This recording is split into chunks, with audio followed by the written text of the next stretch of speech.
बिस्मिल्लाहिर्रहमानिर्रहीम। Dear students, आज हम जो टॉपिक डिस्कस करने वाले हैं उसमें एक तो हम सर्कल को डिस्कस करेंगे, हम मेजरमेंट यूनिट्स को डिस्कस करेंगे और हम हेड्स अप डिस्प्ले या डायनामिक मोड जो है वो उसको डिस्कस करेंगे कि वो क्या होता है।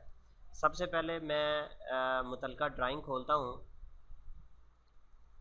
ओपन पे जाएं और आपकी जो एक्सरसाइज फाइल्स हैं उसमें ये ड्राइंग आपको जो है वो चैप्टर 3 में ये ड्राइंग आपको मिलेगी। ऑर्थो और पोलर मोड ये तो हमने कल कर ली थी। यहाँ पे ये activating the heads of display, और मैं इसको ओपन करता हूँ तो ये वो ड्राइंग खुल गई है जिसको हम अभी फॉलो करेंगे और हेड्स ऑफ डिस्प्ले के मैटर्स को हल करेंगे। ये मेरे पास दो ऑब्जेक्ट बने हुए हैं। हेड्स अप डिस्प्ले एक्चुअल में यूँ है कि आपका यहाँ पे एक डायनामिक मोड दिया हुआ है जो कि इस वक्त ऑफ स्टेट में है, यानी ये एक्टिव नहीं है। अगर मैं यहाँ पे कोई कमांड देता हूँ, फर्ज करें मैं लाइन यहाँ पे दी हुई है, तो अब मेरे कर्सर के पास कोई भी इनपुट वैल्यू नहीं है। इनपुट वैल्यू आपने कमांड बार से देनी है। लेट्स सपोज के फर्स्ट पॉइंट मैं ये लेता हूँ और अब मैंने यहाँ पे 15 वैल्यू देनी है, तो 15 I have to write in this place 15 command के अंदर, ठीक है। और 15 मैं दूंगा, एंटर करूँगा, फिर मैं नीचे की तरफ 6 दूंगा, वो भी कमांड में आके मैंने यहाँ पे 6 देना है और फिर वो 6 यूनिट इस तरफ ले जाएगा।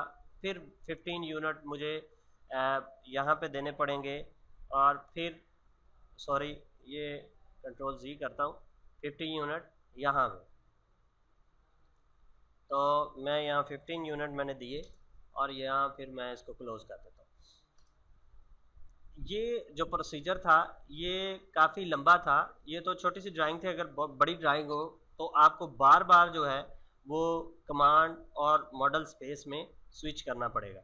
तो इसके लिए उन्होंने एक डायनामिक मोड रख दिया जिसकी मदद से हम हेड्स अप डिस्प्ले कर सकते हैं। हेड्स अप डिस्प्ले क्या करेंगे, वो इनपुट लेगा रियल टाइम पे मॉडल स्पेस पे।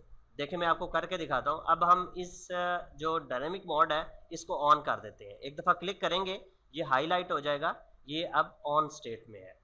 देखिए जी, अब मैं यही ड्राइंग जो है वो लगाने लगा हूँ। लाइन कमांड में एक्टिव करता हूँ। आप देखें ज़रा आपके कर्सर के साथ अब वो पूछ रहा है कि वैल्यूज़, आपको यहाँ पे आने की ज़रूरत नहीं है। मैं कहता हूँ जी फर्स्ट पॉइंट जो है वो मेरा ये है। अब देखें आपके कर्सर के साथ वो जो ब्लू में आपको नज़र आ रही है वो है इसकी लेंथ आप क्या देना चाह रहे हैं। और फिर यहाँ पे जो एक 0 डिग्री जो कर्सर के साथ आ रहा है वो पूछ रहा है एंगल क्या देना चाह रहे हो। मेरी बात समझ रहे हैं ना। तो इसको कहते हैं हेड्स अप। एक तो हमसे वो डायमेंशन पूछेगा और दूसरा एंगल पूछेगा मॉडल स्पेस पे ही। मैं इसको कहता हूँ 15 है जी, ठीक है। और टैब दबा के आपने एंगल की तरफ जाना है। टैब दबाएंगे ना वो एंगल वाले इनपुट के अंदर चला जाएगा। तो एंगल हमारा 0 है, क्योंकि 0 हम पे लगा रहे हैं, तो हम इसको एंटर कर देंगे। नीचे की तरफ आएंगे तो हमारा ये 90 एंगल बनेगा और लेंथ वो हमसे पूछेगा। अब हमें बार बार इधर कमांड बार की तरफ आने की जरूरत नहीं है, ठीक है।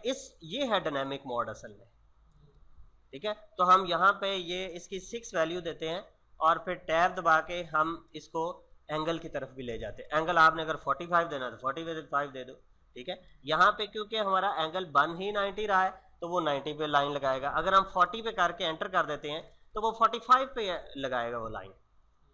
तो अभी मैं कंट्रोल Z करता हूँ अंडू, ताकि हम वापस आ जाए।